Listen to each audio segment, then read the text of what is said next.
Thank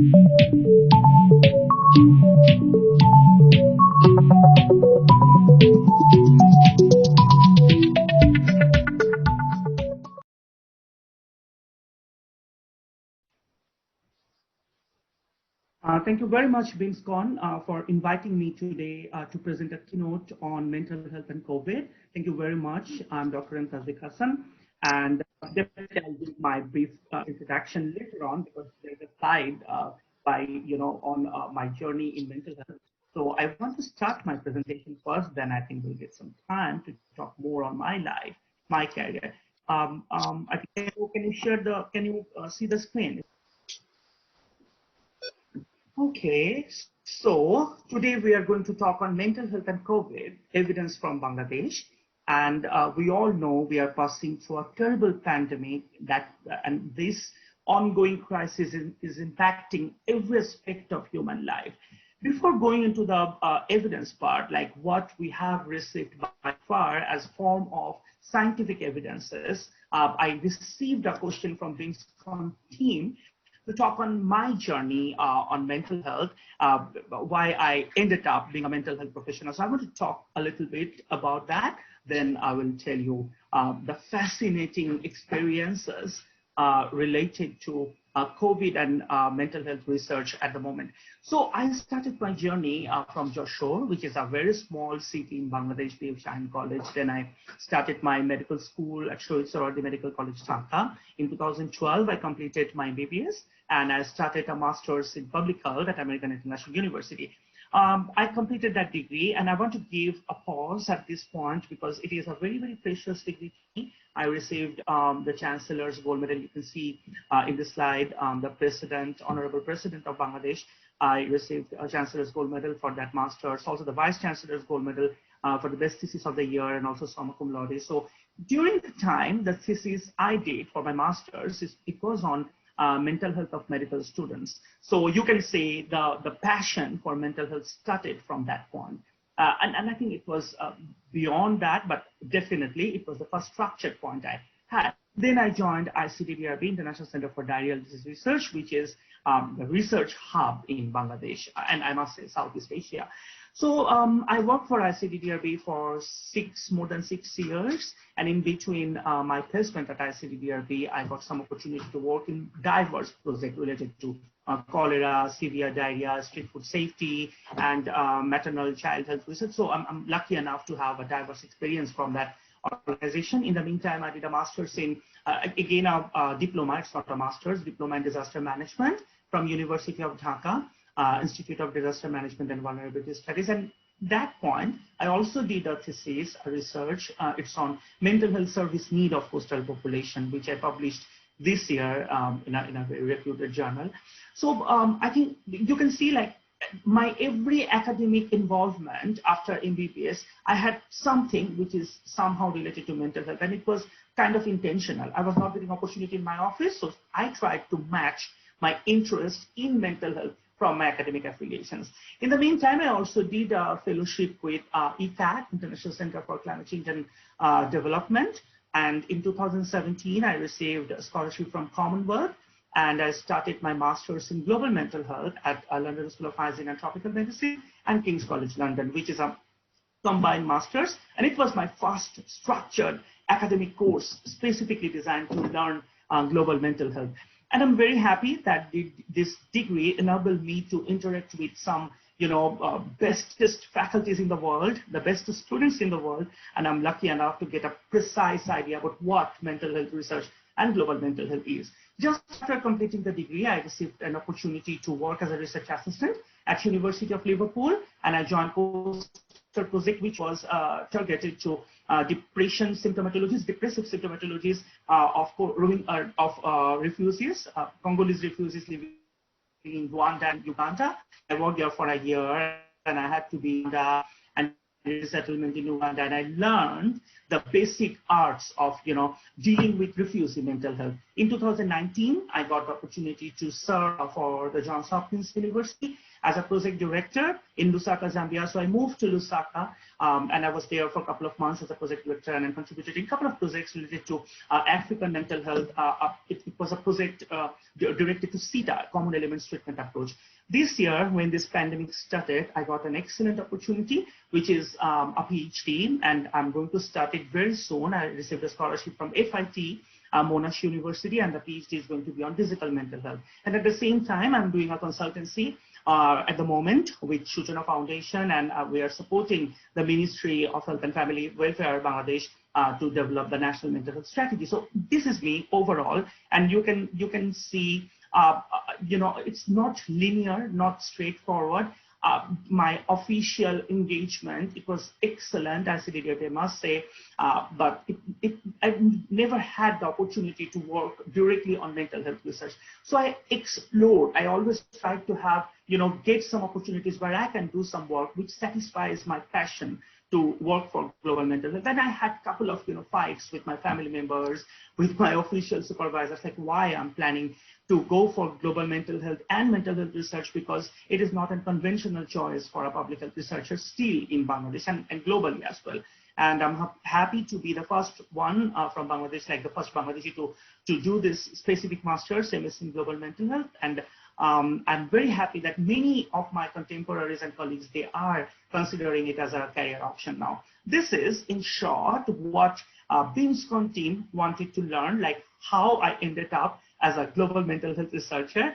I think I will talk about it a bit more while giving or presenting my findings tonight. And at the same time, I think it will be an excellent opportunity to discuss this during the question and answer session. So at first, before jumping into the specific evidences we have by far, I want to tell you the statistics, COVID-19 statistics overall. So we all know we have a huge number by 12 October 2020. You can see 3732680. So it's a huge number of confirmed cases around the globe, more than 1 million deaths. In Bangladesh, we have the first detected case on 8 March 2020, and within a span of 10 days, we observed the first day.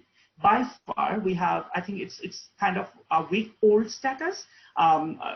You can see like around 378,266 cases, confirmed cases in Bangladesh, and the death number is more than 5,500, 5,524. That is the exact number. I think it's the last week's statistics. Today, I checked the numbers of doctors affected, so I got from Bangladesh Medical Association website that 7,843. So it's 7,000, more than like around 8,000 doctors are already affected, confirmed as COVID cases, and we have 100 doctors. We lost 100 doctors due to COVID, like 98 MBBS and 2 dental surgeons, which is a huge number of, like percentage if we compare with other countries.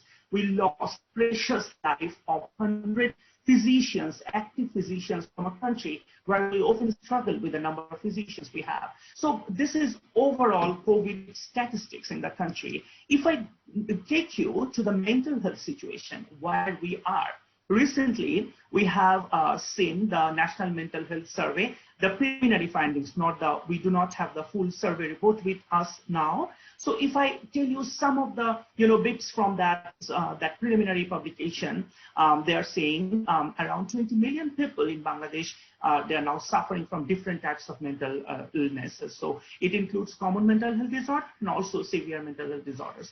This study also said the males suffer more from stress than that of the female, while people in the cities undergo more stresses than that of the people in the village. So it is a comparison. They are saying like urban people, they are suffering more, and also male are suffering more due to different overall mental health difficulties. So as we do not have any specifications at the moment, I can tell you this much, but definitely when the whole article will be published, the report will be published, I want you to read and go through with the specific specifications related to mental health. You can see another graph here, which is a very old graph. from, I think I have taken it from an older publication, which is almost similar at the moment. So I'm not hesitating to show it to you. The human resources in mental health, which is very low. You can see like we have a very limited number of psychiatrists, very limited number of psychologists, I think not more than one for 1 million population. So we have a dearth of mental health professionals in the country at the moment. Again, if we look into the situation inside the mental health facilities, so we know that mental health care in Bangladesh is immensely inadequate. Well, I already have told that. It is due to a lack in public mental health facilities and also scarcity of skilled mental health professionals, which I just have told. Also, it is underpinned by insufficient financial resource distribution and overarching stigma and discrimination. So mental health in Bangladesh is still, we have to work a lot so that we can remove the stigma, minimize the existing discrimination. And definitely we need to think about more budgetary allocation so that we can do research, so that we can serve more people. We need more and more facilities. Here, if I tell you now, the recent COVID-19 pandemic, it has imposed threats like on physical health. We all know that COVID symptoms, COVID-like symptoms, death. Every day we are hearing this like words. How many confirmed cases? How many deaths? It is also creating impact on mental health since its outbreak. We all know that. We all are stressed. Now, if I ask you, like in Bangladesh, where we already know that we have a very scarce amount of mental health professionals and very limited number of services available to serve the whole population, how we are going to support those who will be suffering new cases of mental health disorders initiated by COVID or during COVID-19 pandemic? What will happen to those who have already existing conditions? So it is a big question for us, big question for the country. I definitely want to mention that we are trying to contribute since the very beginning of this pandemic, COVID-19 research related to mental health. We worked with adult population, with students, with physicians, medical students, comorbidity and COVID-like symptoms. We work with earners, work with personal and family coping strategies, and you can see a list here. Like I definitely want to acknowledge Jahangirnagar University. I want to acknowledge PSTU, Patuakhali Science and Technology University. I think Shohid Sohrawardi Medical College, Dhaka. And also, I think ICDDIB, definitely some ICDDIB scientists, they helped us. We also have some excellent collaborators from outside Bangladesh as well, from Brussels, from Rwanda, from Russia, and from Bangladesh, I think NIMH, National Institute of Mental Health, they supported us a lot. So overall, I think we got some excellent, collaborators from the country, and they helped us to do such excellent research. I don't want to praise our own work, but overall, we tried to contribute effectively during this pandemic and tried to generate evidences so that we can say, not from, the scratch or something like vaguely, oh, people are suffering. We have now the published evidences where we can argue that people are suffering. So this is the first paper we published, the impact of COVID-19 pandemic on the mental health of the adult population in Bangladesh, a nationwide cross-sectional survey. It was a cross-sectional survey, so you cannot draw any causality, but I definitely want to give you some brief ideas. Like it was a cross-sectional design which we used by an online survey method, and we used a convenience sampling check. Definitely it's very basic, and using social media for doing such research works always gives some limitations to publish in good journals and reputed journals, but we're happy that it's published in International Journal of Environmental Health Research. And we had 1,427 respondents, and we assessed depressive symptoms, anxiety and stress symptoms by using DAS-21 measures. We did Chi-Square test and multivariate logistic regressions, and I want to tell you a little bit about what findings we had. The prevalence of anxiety symptoms was 33.7%, and depressive symptoms was 57.9%, where the level of stress was more than 59.7%. So it's more like, 50 more than depressive symptoms, what we got from this study. It is like, specifically, it is much more than what we have at the moment. Like the existing prevalence is much way beyond that, the result we have, I want to explain it further. Like the existing prevalence, the prevalence we have from this study during COVID pandemic is much more concerning, much more, I don't know how to explain it. Like we should be very much concerned that we have such number of anxiety, depressive, and stress levels or stress symptoms at the moment, and this is not yet properly addressed in all the discussions we are observing at the moment. Over 80% of the study participants, they feared that the situation would worsen in the future, and nearly 60% of the participants, they predicted disruptions to the healthcare system. So obviously it happened. The test we did, the analysis we had, they suggest that age, gender, marital status, education, or income, residence, presence of an elderly family members are associated with mental health outcomes. It means like those who are older people, they had more mental health issues. Obviously, we already knew that COVID had an connection with geriatric population. In this study, we have had like female people, they are suffering more, married population, and low income participants, they had more fear, and they had more, worse outcome. Perceptions that the pandemic disrupted life events, affected mental health, jobs, the economy, the education, predictions of an worsening situation, and uncertainty of the healthcare system capacities were significantly associated with poor mental health outcome. So we also have seen that socio-demographic factors and also perceptions of COVID.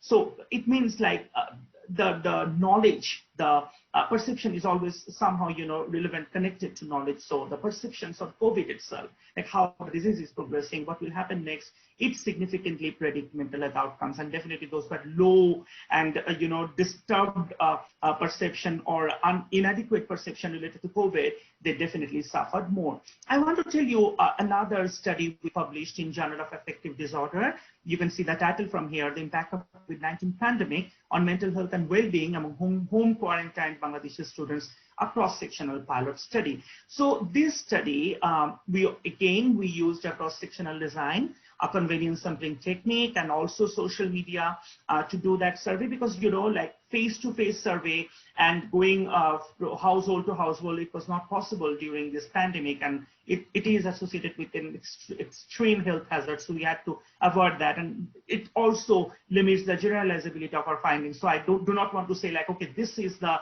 best study we had. Definitely there can be much more, and some other research institutes and other researchers, they're also doing works on mental health and COVID-19 in Bangladesh at the moment. We collected data over 2 weeks in the initial lockdown period, and we only have included students in the study. Those were like home quarantine, and they were living in Bangladesh at the time when we are conducting the study. So 505 college and university students, they were recruited, and we have assessed their mental health by using DAS-21, depression, anxiety, and stress. And also we have used the impact of event scale and to see the specific stressors, and so I'll tell about it a little bit more. And we also have we used descriptive analysis and bivariate linear regression to see the association of the variables. You can see from here the level of stress, anxiety, and depression. I again want to draw your attention by saying that by using DAS, it's not possible to say clinical depression. We are only able to discuss about depression symptoms, anxiety symptoms, and stress symptoms. So do not by saying like we're talking about clinical depression. It's not. It's just the symptoms we are presenting. So you can see from here a mild, moderate, severe, and extreme severe symptoms. So in case of stress, I don't want to spend much time saying about the mild. So you can see like the moderate symptoms, 12.87% of students, they had moderate symptoms of stress, where 6.53% of them had severe levels of stress. In case of anxiety, around 16.44, they have like moderate amount of anxiety, where 5.35 they had a severe stress, and 5.35 had severe anxiety. I think I did a mistake.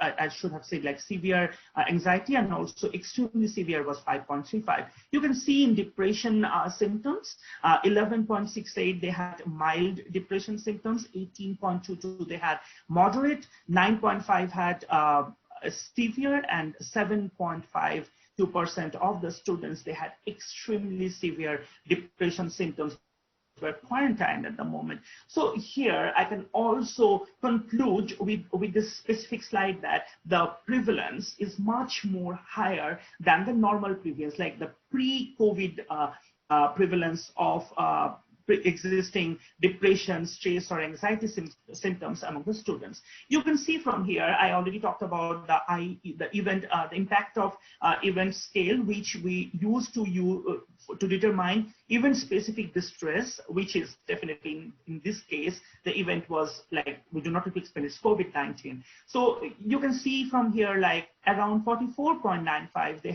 may have impact. So definitely they have something connected to COVID, the event-specific distress. 19.21% of the students, they said they had powerful impact of that COVID-19 on their mental health. The distress, 5.15% of students talk about severe impact. Khan et al., like the study we did with Jahangirnagar University, they specifically mentioned that perceiving physical symptom as COVID-19 was significantly associated with the stress subscale. Also anxiety subscale, the depression subscale, and also the IS scale we used. So it means like perceiving physical symptoms was important variable to consider. Additionally, fear of infection, financial uncertainty, inadequate food supply, absence of physical exercise, and limited or no recreational activity had significant association with stress, anxiety, depression, and post-traumatic symptoms. So you can easily see from the study we did with students that the students had fear of infection. They also had financial uncertainty, and I can assume like it is definitely with the academic cost or associated cost related to the completion of their academic procedure. And then also food, physical exercise, everything was somehow relevant to the stress, anxiety, depression, and post-traumatic stress symptoms they experienced at that time.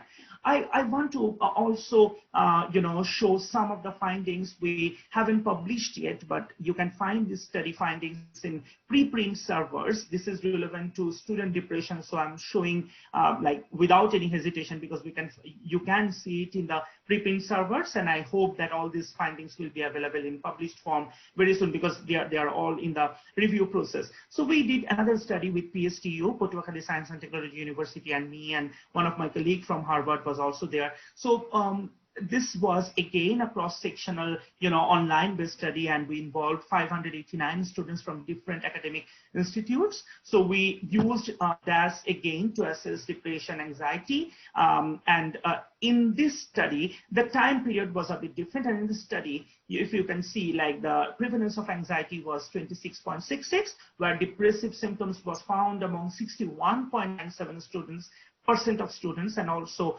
the mild to extreme severe level of stress was found among 57.05% of students. So you can see like here, the first study, if we say like, okay, this is only one study is claiming that, another study is also supplementing findings we have already as in published form by a reputed journal. So you can see like the reality of the suffering of our students' population during this COVID-19 pandemic. So we had some analytical, assumption like multivariate logistic regressions. They reported that students' age, male gender, income, residence, like hostel or where they are residing at the moment, like home, or it is in the city or outside the city, or family size, large family size, definitely they are associated with mental health difficulties. So negative perception on the effect of pandemic on life events, mental health disruptions in education,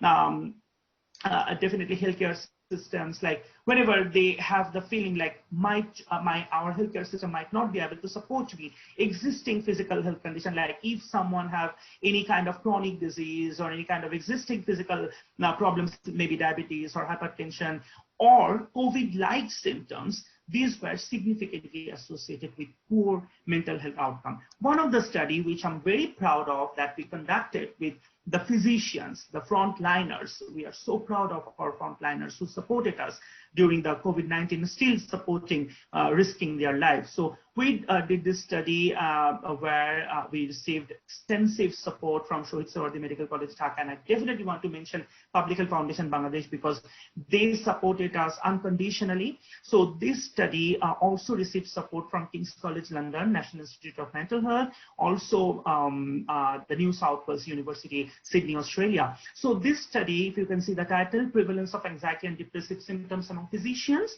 During the COVID-19 Pandemic in Bangladesh, a cross-sectional study. I already presented the finding in a seminar organized by World Psychiatric Association. So they appreciated that we conducted the study with the healthcare physicians in Bangladesh who are often, outcasted or, not properly addressed, like they are suffering, or not only physically, also mentally. So we wanted to explore the impact of COVID-19 pandemic on mental health among Bangladeshi physicians residing in the country during that initial lockdown period. And you can see from here, like we used a cross-sectional design and we used convenience and snowball sampling so that we can reach to a large number of physicians within a small period of time. We collected data from 412 physicians and used HADS, that is Hospital Anxiety and Depression Scale, to assess anxiety and depressive symptoms among physicians. So you can see from here, 23.3% of physicians, they had mild level of anxiety, 29.9% of physicians, they had moderate, and 14.6% of physicians severe level of anxiety. In case of depressive symptoms, 25.5% had mild symptoms, 18.4% had moderate, 4.6% had severe depressive symptoms. You can see from this graph that in case of anxiety, only 32.3% of healthcare workers, they had normal level of anxiety.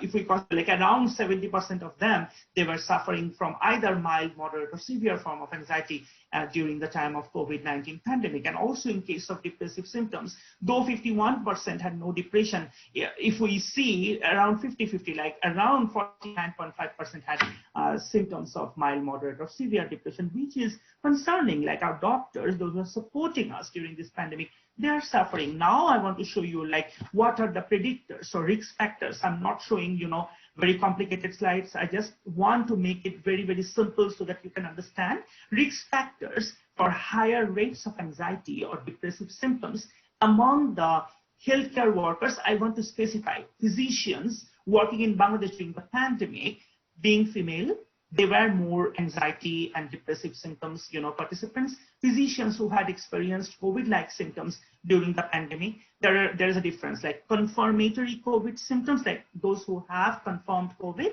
and the symptoms they had associated with this. And some of them had COVID-like symptoms, but they were not confirmed either due to not testing or maybe they were negative, but they had something like COVID symptoms.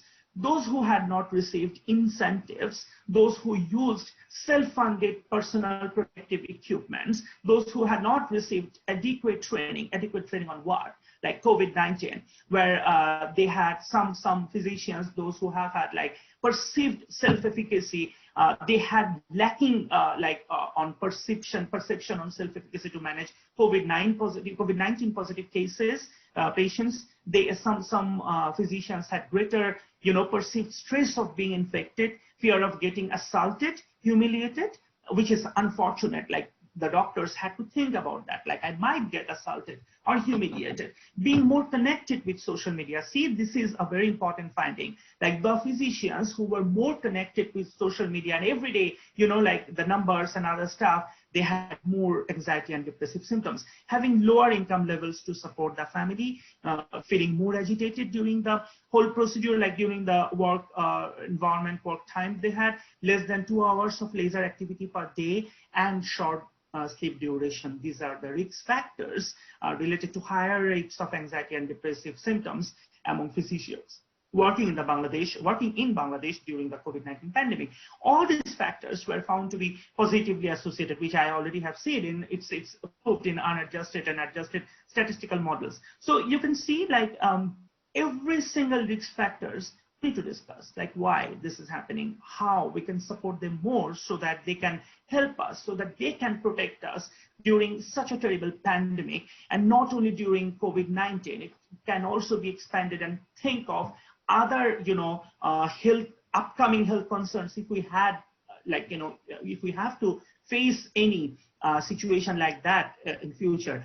Another study which we did during the same project, during the same investigation, is related to medical students' mental health, which I think is a perfect place to discuss about. You can also find this findings in a preprint server, which is not yet published, still under review. So as soon as this will be published, I'll definitely will share in IFMSA Bangladesh page so that you can see.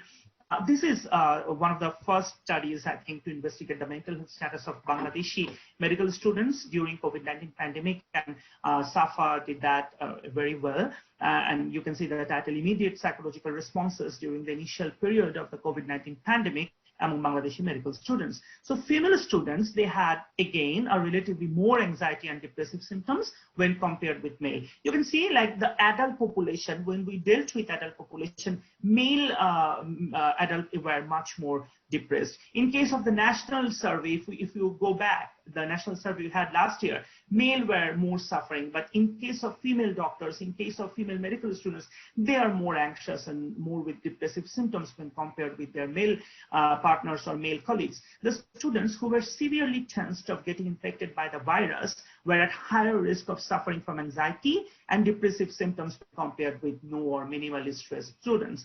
Besides, if we can clear it out, like fear of getting assaulted, again, it came to the mind of our young medical students, like humiliation on the way to the hospital or way back home, because they were white prone, like people, they can assault us because I'm going to a hospital. People, the panic of people was that much during that time, not to be able to give maximum concentration on study after COVID-19 pandemic, which is real.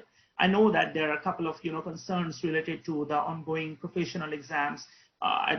Some of them, they have to sit for the supplementary exam, so they are suffering. They have severe concern related to that. Students' present emotional status, agitation, had statistically significant higher risk of anxiety among the medical students. I want to show you some of the graphs Safa presented. Safa and her team, definitely. I was one of the team members as well. So you can see from here the prevalence and severity of anxiety among medical students during COVID-19. So you can see like mild, it was among 27.3% of medical students. Moderate anxiety was found among 26.8%, where severe anxiety among 11.8%. And you can see like no anxiety among 34%. So it seems like around 75% of medical students, they had either some form of mild, moderate, or severe anxiety during the COVID-19, which is definitely very concerning. If you see like prevalence and severity of depressive symptoms among medical students during COVID-19, so you can see mild depression. You can see 26.6% of students they had mild, 20% of them had moderate, 3.3% had severe. So overall, around 50% of medical students, they had depression symptoms. What SAFA is recommending out of this study, very important study, she said a substantial proportion of Bangladeshi medical students are experiencing pandemic-related adverse psychological impact. We cannot say like pandemic-induced or pandemic is the root cause, because we need to go through further advanced, investigation process. We can say during the pandemic, whatever the pandemic is, creating stressors, very good, like a significant number of medical students, they are suffering. The poor mental health conditions of these vulnerable medical students, it is posing an important threat to their potential contribution in future healthcare, because they are the future of our health systems. Medical colleges and health authorities, they should focus on addressing their psychological needs and formulate effective strategies so that they can reduce the mental health burden, particularly during such pandemic or future, infectious disease outbreak like this. So this is a very strong recommendation for from the team. And I also want to believe that IFMSA Bangladesh and definitely all the students organization, they will focus like how we can bring it out. Like medical students are suffering, even if we are saying, oh, they're at home, why they're suffering. We need to compare, like if it is more than the average students, like other students, other faculties, we should do some other comparisons to see how terribly our medical students are suffering. And I definitely want to protect our medical students because they should be the people who will protect us in future and when they will become doctors. Another study, I think, which is much more relevant with the current situation, it's titled as the impact of chronic disease on stress, anxiety, and depressive symptoms during COVID-19 pandemic. So Abu Said and team from Patuakhali Science and Technology, where I was one of the co-investigator, and also Enrica Christopher, she's from Harvard. We did the study. It's a matched case control analysis with 395 cases, like respondents with chronic diseases, and we had 395 controlled cases, like controls matched for age, gender, and the recipients, like the recipient status.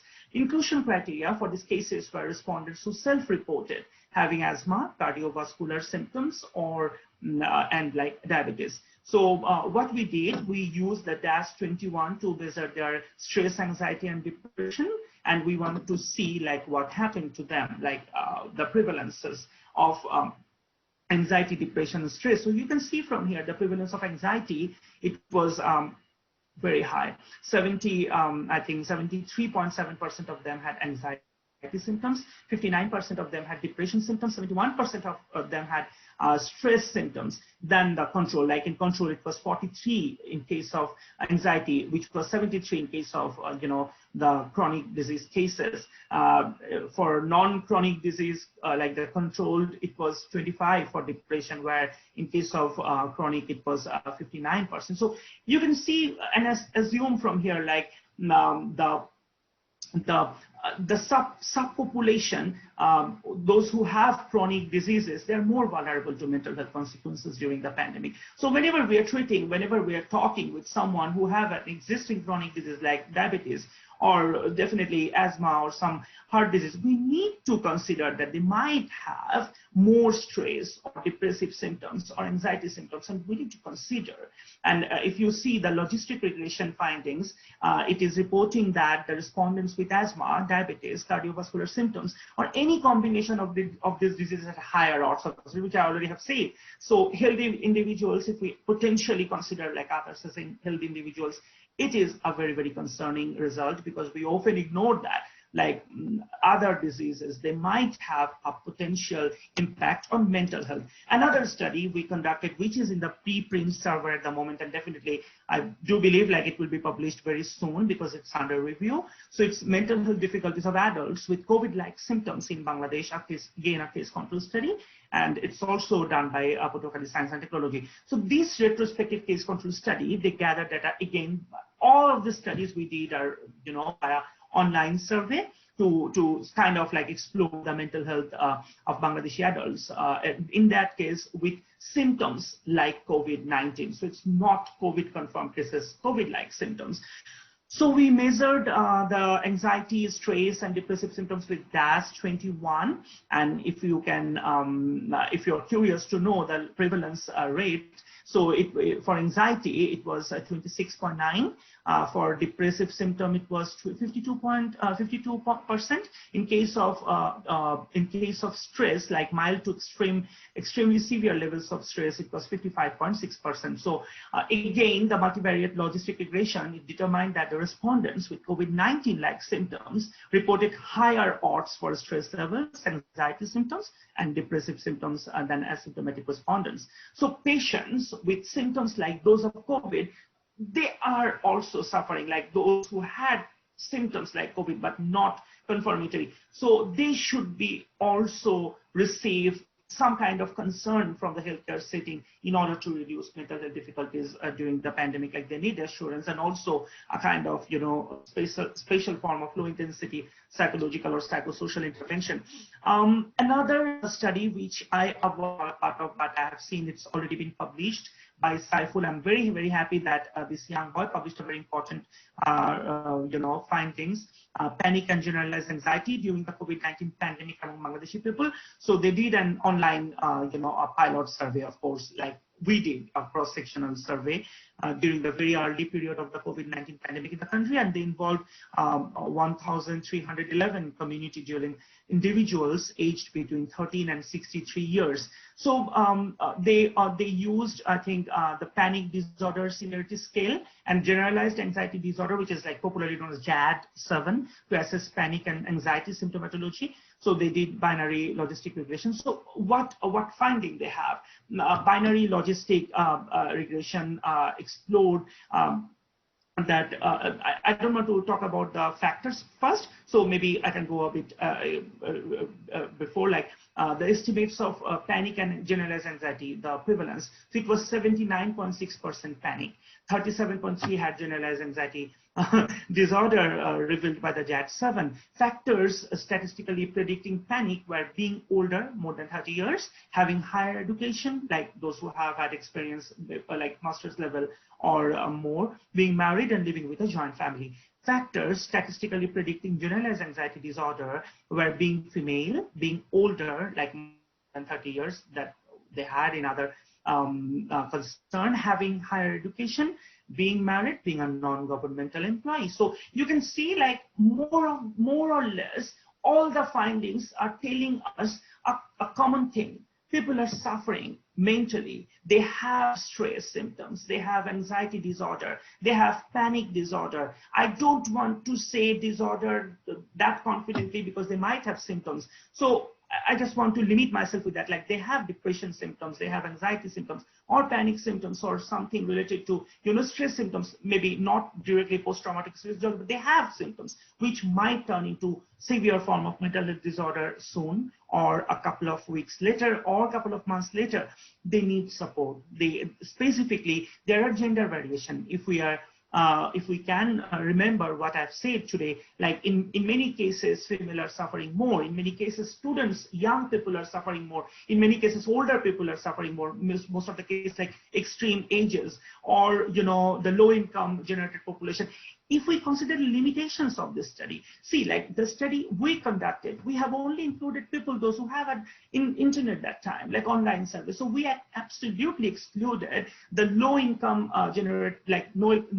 low or no income generating population, those who have no access to internet. So we cannot generalize the findings. We have a couple of, strong limitations of the studies, like all are somehow, cross-section or descriptive. So we cannot do any causality out of the study. So it's not possible to say confidently what we are getting. These evidences are telling clearly that they need support. That's what I'm absolutely sure.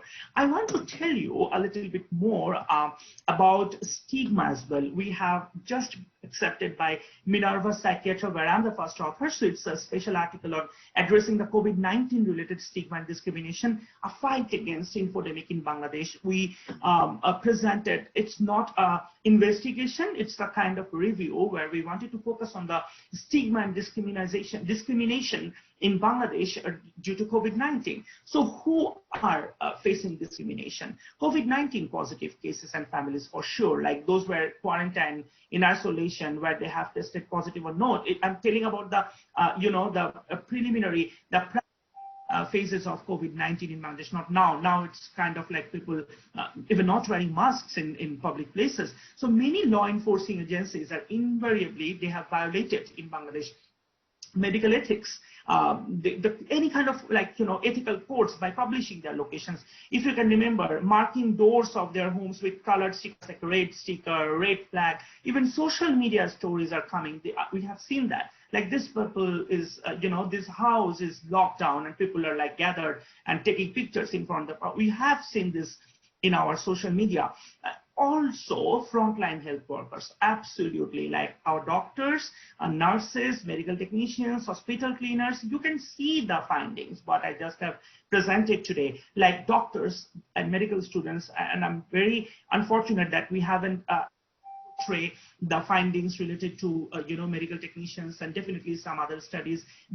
Just one thing to remind you, like my presentation, it's not a systematic review, it's not a meta-analysis, so I'm not showing all the papers published in Bangladesh. I am focusing on the investigation we did, my team did, so that you can have an idea like how our team is considering mental health from different perspectives. There might have other publications, and definitely I do believe that some excellent publications are also there, which I have missed to present because I have also time limitations. So here I can definitely want to mention, like our doctors, they have faced far wide range of stigma and discrimination. There have been like some house like landlords, they say like, you need to leave our house. Many doctors, they're like, as I already said, they're requested by their landlords, requested by some neighbors, like you are maybe potentially spreading the infection in our locality. Police officers, we often forget to acknowledge excellent contribution in the society. So they have faced discrimination. They are being perceived as contagious again because they are outside, considering like the nature of the job overall. So, absolutely, I think I want to mention about the traditionally vulnerable population, like those who traditionally face discrimination, like domestic workers. You can see like some of the domestic workers, they were not allowed to enter to the house. They faced severe economic, crisis. Garment workers, they faced, backlash from different agencies that time. Slum dwellers, public transport workers. Not all these people have suffered for themselves. They suffered because of the systemic discrimination, the systemic stigmatization, and systemic failure as a society of ours, where we fail to protect them, and they might have different mental disorders or mental concerns which we don't know because we are not considering them enough.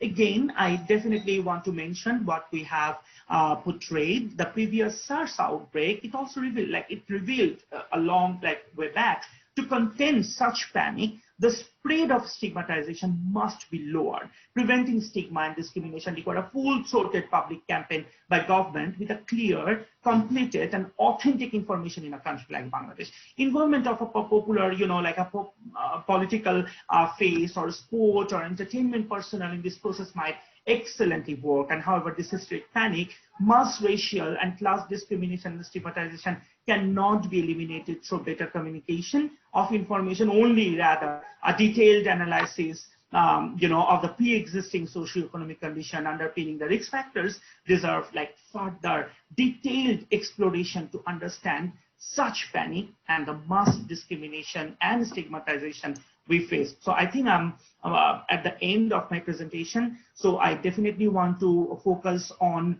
the social media stuff, because if you can remember, one of the findings was saying those who have used more social media are much more with depression and anxiety symptoms. So social media monitoring and prompt legal steps are equally needed so that anyone can share any propaganda, any falsehood, any conspiracy theories. So right at this moment, the whole world is using the same symptom checklist for COVID. Somehow the same prevention strategies, regardless of ethnicity, regardless of gender, age, or any kind of social media, hand washing, using masks, it's universal at the moment. So we are very optimistic as a team that there is a chance to bring people of all cultures together and reduce prejudice and stigma, considering the global nature of COVID-19, and transform the society with precise information, evidence-based recommendation, and practicing social solidarity. And at that, I think, very concluding part of my presentation, I definitely want to stress on the fact that this COVID-19 outbreak, it imposes its psychological consequences on people to a great extent, which definitely requires attention from the concerned authorities. Who are these concerned authorities?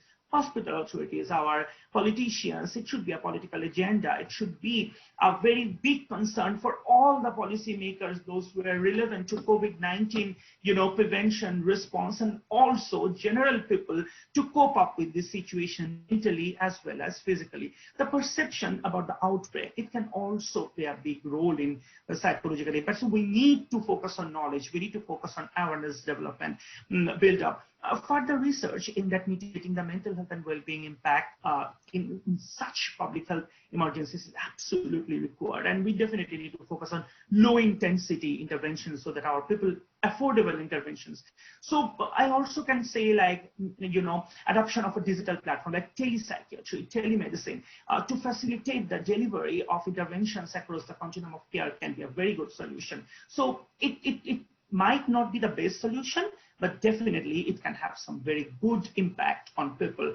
I also want to show you two of the global studies we are investigating, we are part of, and I'm very, very happy that Bangladesh is part of these global collaborations. One, you can see from here, personal and family coping with COVID-19 in the global south. So it's ICP COVID-19 collaboration with 23 countries, and I'm one of the consortium co-investigator, where you can see some big, researchers from Bangladesh. Those were mostly interested in mental health investigation, and also we have a very young researcher from IFMSA Bangladesh who is very much, an active member of this BIMSSCON 2020, Shajibur Rahman Noyon. So I definitely want to congratulate him to be a part of such a big, international collaboration. Also, you can see from here, now we are very fortunate to get a chance to be a part of this 43 country collaboration.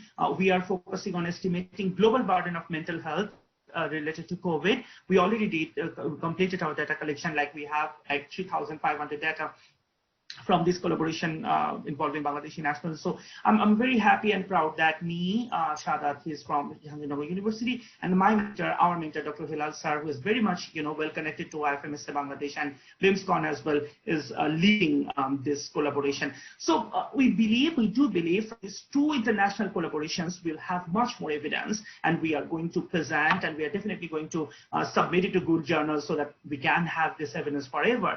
I am just at the last slide, and I definitely want to mention, we have talked about some of the basic mental health difficulties during COVID-19. It's not like, severe mental disorders or those who are suffering from existing mental health conditions, like how they are coping up with COVID. Maybe they are not being able to use telemedicine, how we can support them. This is also very much, concern for psychiatrists, a big concern for researchers, but I don't see much work is going on to support them. We definitely need to think about the psychiatric services in the hospitals if we have to face such a pandemic later on. Whatever knowledge we are gathering from this COVID-19 pandemic is very, very much relevant for the next pandemic if we need to face in future. And also, this pandemic is not going to leave us within just a blink of an eye.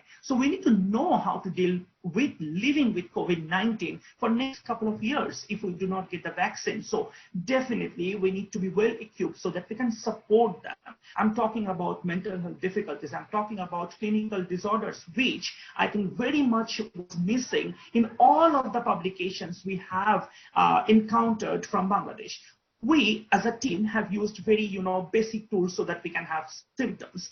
I haven't seen using of, structured tool like SKID, structured tool like Mini, so that we can completely say, okay, these people are, they have developed clinical depression during COVID-19, and we need to support them. There are gaps. There are severe research gap as well. There is no funding. I definitely want to acknowledge the hard work of my team, all my teams I'm working with at the moment, and all the other teams, those who are working independently and supporting to the evidence to act to the Bangladesh context. I definitely want to acknowledge all of them because they are doing all this work, as far I know, with no funding at all. They are trying to support from their own, stand. So definitely we need to acknowledge them. Definitely we need to support them. And some people have a perception like, oh, this researchers have no outcome. Definitely these researchers have extraordinary outcome, because whatever evidence we are generating, that is going to policymakers, that is going to everyone. Like, we are not talking, rubbish. We are not talking, oh, mental health might be affected. We have evidence. See, we did this study with 1,500 or 500 or maybe 200 population, and they're suffering. So you might be, maybe these findings cannot be generalizable, but this finding have a strong significance to the current condition. So this is my whole presentation today, and I definitely want to congratulate IFMSA Bangladesh again for BIMSSCON Virtual 2020. And as I promised at the beginning of the presentation, like I will talk about my journey in mental health, and I did. I kept my promise as requested by IFMSA Bangladesh. And also, I want to tell you. I think I can stop my slide and talk just face to face. So yes, here I definitely want to invite you to explore global mental health. I want to invite you to explore psychiatry. Those who are more interested in clinical mental health arena in Bangladesh, we need psychiatrists. We need mental health researchers. Please join our team. Like, it's not really like join us. It's like you need to be empowered enough to support your passion, to support your thought process, to support your family and whatever you are encountering with at the moment. Like, psychiatry is a very good field of a clinical arena where you can contribute, you can support people, and also if you consider mental health research, you can consider global mental health and mental research as well. I don't think I have much more to add to the narrative I have given tonight, but also I definitely want to thank again to all the organizers of BIMSSCON for considering me as one of the keynote speakers, and I have tried to present in a very simpler way so that our medical students can understand. I do not want to overburden with lots of complex graphs. It's just like simpler form of presentation so that you can understand that it is important. Mental health during COVID-19 is as much as important like COVID-19 itself, because this trauma, these symptoms, mental health difficulties, we might need to carry for a longer time. Think about the next step so that we can support more and more people later on. Thank you very much, and definitely we'll talk more. Thanks a lot.